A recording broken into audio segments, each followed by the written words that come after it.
আফগানিস্তানে কাবুলের কাছে থাকা বাগরাম ঘাঁটিটি দখলের প্রস্তাবকে পাত্তাই না দিয়ে পুরোপুরি উড়িয়ে দিল বর্তমানে ক্ষমতাসীন তালেবানরা।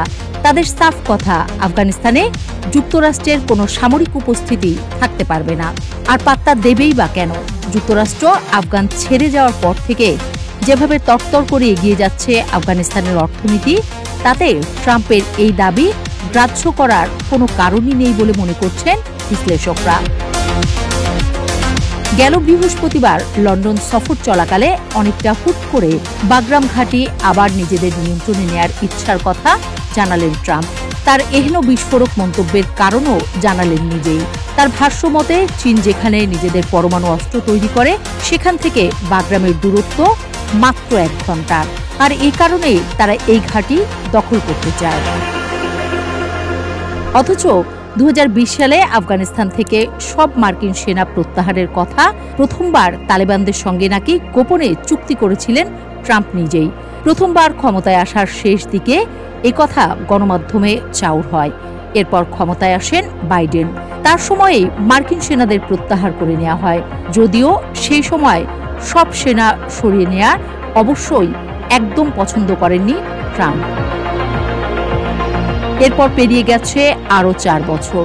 ক্ষমতায় ফিরে আবার মার্কিন মুলুকের প্রেসিডেন্ট পদে এসেছেন ডোনাল্ড ট্রাম্প। তবে এবার তার সুর ভিন্ন। আফগানিস্তানে ঘাঁটি থাকা নিয়ে যেই তালেবানদের সঙ্গে গোপনে চুক্তি করেছিলেন আগেরবার, সেই ঘাঁটি নিয়েই এবার সম্পূর্ণ ভিন্ন মত। বলছেন কাবুলের কাছের বাগরাম বিমান ঘাঁটির নিয়ন্ত্রণ আবার নিতে চান তিনি। চীনকে মোকাবেলার জন্যই নাকি এই ঘাঁটি দখল করতে চান বলে দাবি তার। এদিকে বিশ্লেষকরা অবশ্য বলছেন একটু ভিন্ন কথা। তাদের মতে বাগরাম ঘাঁটি থেকে মূলত দক্ষিণ এশিয়ার উপর নজরদারি বাড়াতে চান। আর ট্রাম্পের আতঙ্ক চীন তো আছেই। আর এমনিতে এশিয়ায় একটু বেকায়দায় আছেন ট্রাম্প। হঠাৎ করে সব কেমন যেন জোটবদ্ধ হয়ে গেছে। সেই দলে আবার যোগ দিয়েছে ভারতও। আবার ট্রাম্প প্রশাসনের অনেক নীতি নির্ধারকদের মতে চীনের সঙ্গে প্রতিযোগিতা বর্তমানে যুক্তরাষ্ট্রের জন্য একটা বড় চ্যালেঞ্জ। এ থেকে মনোযোগ সরানোর জন্য ট্রাম্প হয়তো বাগরামের বিষয়টি সামনে এনেছেন। তবে ঘটনা যাই হোক, 2001 সালে যেই প্রেক্ষাপটে আফগানিস্তানে ঘাঁটি গেড়েছিল যুক্তরাষ্ট্র, এখন আর সেই দিন নাই। অন্তত তাই মনে করছেন বিশ্লেষকরা। সত্যি যদি আবারও ঘাঁটি তৈরি করেন ট্রাম্প, ইরানের অত্যাধুনিক ক্ষেপণাস্ত্র হামলার মুখেও পড়তে পারে তারা।